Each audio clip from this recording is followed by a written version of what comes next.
கர்த்தர் அதிசயங்களை செய்கிறார். ஊழியங்கள் வழங்கும் ஜீவ வார்த்தை.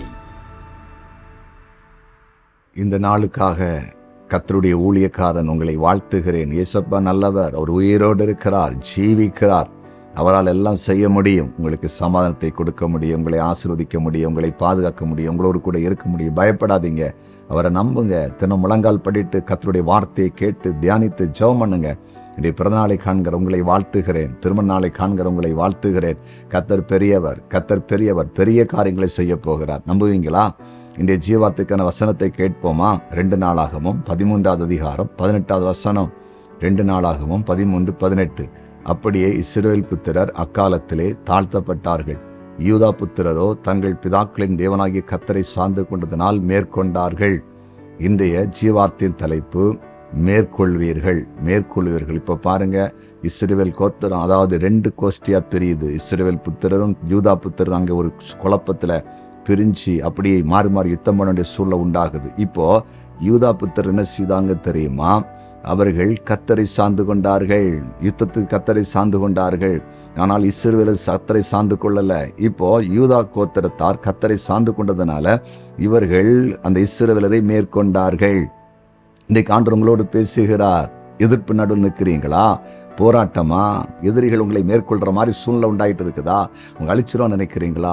ஒரே வழி என்ன தெரியுமா? மாம்ச பலமோ பணமோ அல்ல, ஆள் பலம் இப்ப தேவையில்லை. நீங்க செய்ய வேண்டிய ஒரு காரியம், கர்த்தரை சார்ந்து கொள்ளுங்க.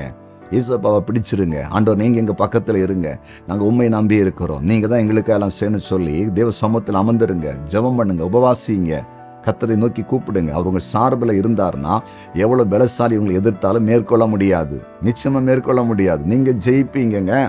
ஜெயம் கர்த்தரால் வரும். இன்னைக்கு என்ன பிரச்சனை தெரியுமா? நிறைய பேர் கர்த்தரை சார்ந்து கொள்ளாம துன்மார்க்கர்களையும் வெறும் பணத்தையும் பொருளையும் ஆளையும் நம்பி ஓடிட்டு இருக்காங்க. ஆண்டவரை நம்ப மாட்டாங்க, இயேசுப்பா சார்ந்து கொள்ள மாட்டாங்க. என்ன ஆக தெரியுமா? எங்கேயாவது போய், அதாவது பிரேக் டவுன் ஆன வண்டி மாதிரி போய் அப்படி உடஞ்சி கீழே விழுந்துருவாங்க. போகக்கூடாது. மனுஷன் வேணும் உலகத்துல, ஆனா முதல்ல நம்ம சாதனிக்கிறது கர்த்தரை. அவரை சார்ந்து நிற்கும் போது கர்த்தர் அதற்கான கிருபை, ஞானம், பலன், ஆழ்பலன், பணபலன் அவர் உருவாக்குவார். புரிஞ்சுட்டீங்களா? ஏன் எத்தனை காலமும் தோல்வி? ஏன் தோல்வி? உங்க வாழ்க்கை கொஞ்சம் சரிப்படுத்தி கொள்ளுங்களா. இன்னைக்கு ஒப்பு கொடுங்க. நாங்கள் இயேசுப்பாவை சார்ந்து நிற்போம், எப்பவும் ஜெபம் பண்ண எல்லாம் செய்வோம், அவரை நம்புவோம், முறுமுறுக்க மாட்டோம்.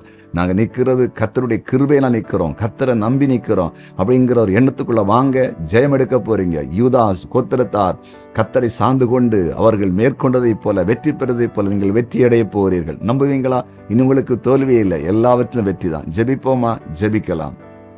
எங்கள் அன்பு தகப்பனே, உம்முடைய மகா பெரிய பிரசன்னத்துக்காய் ஸ்தோத்திரம். இப்பொழுது யூதா கோத்திரத்தாரை போல அனைவரும் உம்மை சார்ந்து கொண்டு உம்மோடு கூட இருந்து ஜெயமெடுக்க கிருபை தாரும். தேவனே, வெற்றியை தாரும். யாரெல்லாம் தோல்வி பயத்தில் இருக்கிறார்களோ, தோற்று போய் விடுவோமோ, விழுந்து போய் விடுவோமோ, அவ்வளவுதான், ஜெயிக்க முடியாதோ அப்படின்னு சொல்லி நிற்கிறவங்களுக்கு கர்த்தர் இப்ப கூட இருந்து ஜெயத்தை கொடுப்பீராக. தோல்வி இல்லை, வெற்றியை தாரும். எல்லாம் கைகூடி வரட்டும், மேற்கொள்ளட்டும், சத்துருவை மேற்கொள்ளட்டும், பிசாசை மேற்கொள்ளட்டும், துன்மார்க்கமான மனிதர்களை மேற்கொள்ளட்டும். உம்முடைய பிள்ளைகள் உயர்ந்த நடத்திற்கு வரட்டும். தேவனால் முடியும், ஆண்டவரால் முடியும், இயேசப்பாவால் முடியும். தேவனுடைய கிருபை, தேவனுடைய கிரியை பலமாய் வெளிப்படட்டும் என்று ஜெபிக்கிறோம். நீர் அப்படி செய்கிறதற்காய் ஸ்தோத்திரம். வியாதி விலகி போவதாக. ஒவ்வொருடைய சரீரங்களுக்குள் தேவனுடைய அக்கினி பாயட்டும் என்று ஜெபிக்கிறேன். வியாதி படுக்க நம்முடைய பிள்ளைகள் எழும்புவார்களாக. மரண கட்டுகள் உடைக்கப்படட்டும் என்று ஜெபிக்கிறேன். மரண கண்ணிகள் தரிப்புண்டு போகட்டும் என்று ஜெபிக்கிறேன். கடன் பிரச்சனை வெளியே வரட்டும் இயேசுவின் நாமத்தினாலே. சமாதான கேடுகள் விலகட்டும் இயேசுவின் நாமத்தில். மரண பயம் விலகினபட நன்றி. தற்கொலை எண்ணங்கள் குடும்பங்களை விட்டு விலகுவதாக. நம்முடைய பிள்ளைகள் செய்கிற தொழில் வியாபாரங்கள் ஆசீர்வதிக்கப்படட்டும். ஊழி செய்கிற தேவ பிள்ளைகளை ஆசீர்வதியும், மேன்மைப்படுத்தும்படியாய் ஜெபிக்கிறோம். எங்கள் ஜெபத்தை கேட்டீர், ஸ்தோத்திரம். இயேசுவின் நாமத்தில் பிதாவே, ஆமென், ஆமென், ஆமென்.